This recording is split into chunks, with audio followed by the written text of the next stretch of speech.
I must admit that I too, among hundreds of millions of educated people, was under the impression that the African slave trade was the sole responsibility of the Christian Europeans, the white race.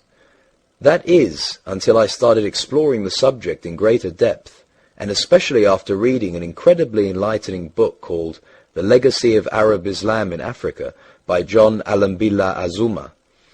My whole perspective and understanding has changed dramatically, and I would like you to tell us more about this subject. The success of Muhammadan Islam in deceiving, misinforming, deforming, and contorting both history and reality over a period of almost 1400 years has been astounding. That is, until now. The greatest tragedy about this particular subject is that most of the descendants of African slavery, the black people in the Americas, around the world, as well as among the African blacks, are totally ignorant of the actual facts. Before we lose the concentration of our listeners, I would like to make the following statement and then prove it. That the worst, most inhumane and most diabolical institution of the black African slave trade was initiated, refined, perpetrated, and implemented by the Mohammedan Arabs and later aided and abetted by the black converts to Mohammedan Islam.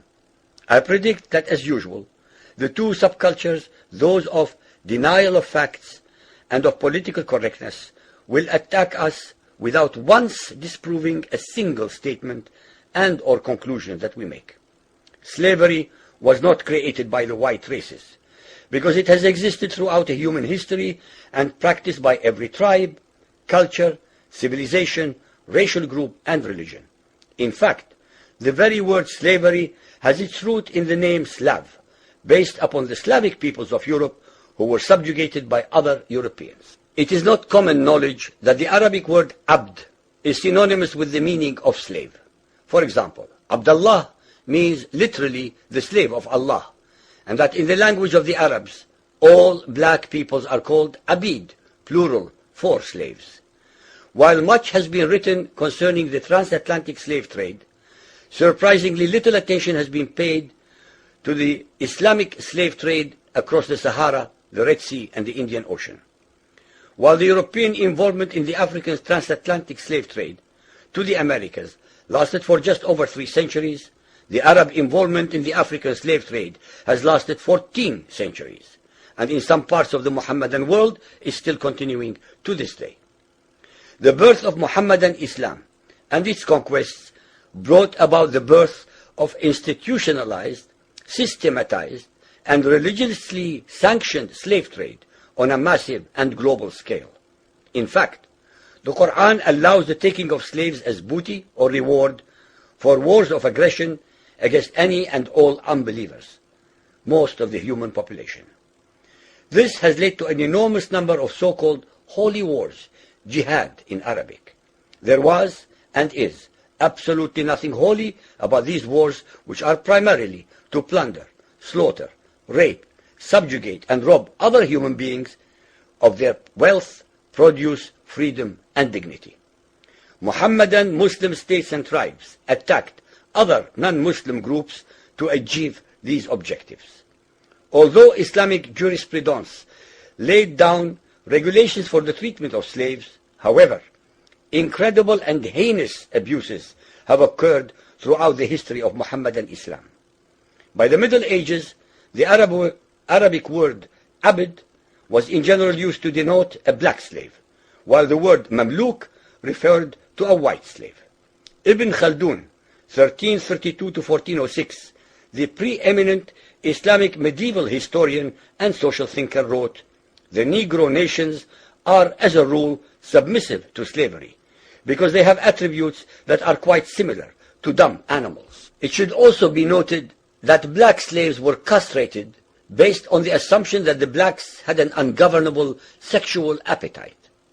When the Fatimid Caliphate came to power in Egypt, they slaughtered all the tens of thousands of black military slaves and raised an entirely new slave army.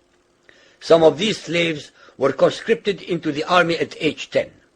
From Persia to Egypt to Morocco, slave armies from 30,000 to up to 250,000 became commonplace.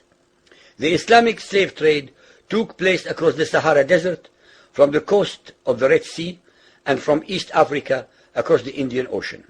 The Trans-Sahara trade was conducted along 6 major slave routes. Just in the 19th century, for which we have more accurate records, 1.2 million slaves were brought across the Sahara into the Middle East, as well as a further 450,000 down the Red Sea and 442,000 from the East African coastal ports. That is a total of 2 million black slaves just in the 1800s. At least 8 million more were calculated to have died before reaching the Muslim slave markets. A comparison of the Islamic slave trade to the American slave trade reveals some extremely interesting contrasts. While 2 out of every 3 slaves shipped across the Atlantic were men, the proportions were reversed in the Islamic slave trade. 2 women for every man were enslaved by the Muslims. While the mortality rate of slaves being transported across the Atlantic was as high as 10%, the percentage of slaves dying in transit in the Trans-Sahara and East African slave market was a staggering 80 to 90%. While almost all the slaves shipped across the Atlantic were for agricultural work, most of the slaves destined for the Muslim Middle East were for sexual exploitation as concubines, in harems, and for military service. While many children were born to the slaves in the Americas, the millions of their descendants are citizens in Brazil and the United States today. Very few descendants of the slaves that ended up in the Middle East survive. While most slaves who went to the Americas could marry and have families, most of the male slaves destined for the Middle East were castrated, and most of the children born to the women were killed at birth. It is estimated that possibly as many as 11 million Africans were transported across the Atlantic, 95% of which went to South and Central America, mainly to Portuguese, Spanish, and French possessions. Only 5% of the slaves ended up in what we call the United States today.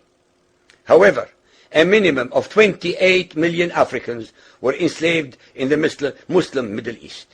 Since at least 80% of those captured by Muslim slave traders were calculated to have died before reaching the slave markets, it is believed that the death toll from 1400 years of Arab and Muslim slave raids into Africa could have been as high as 112 millions. When added to the number of those sold in the slave markets, the total number of African victims of the Trans-Saharan and East African slave trade could be significantly higher than 140 million people.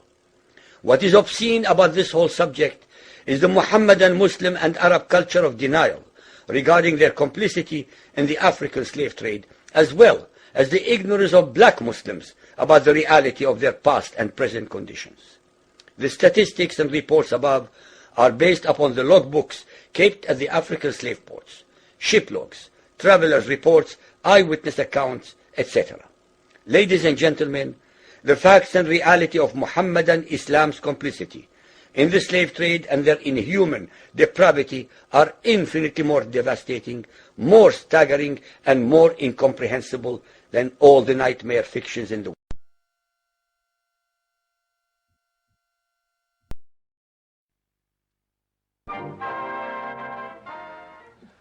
Från en smörsångare till en annan. Den som jag nu åsyftar är Emil Ford. Han heter en sångare som underhåller oss på 60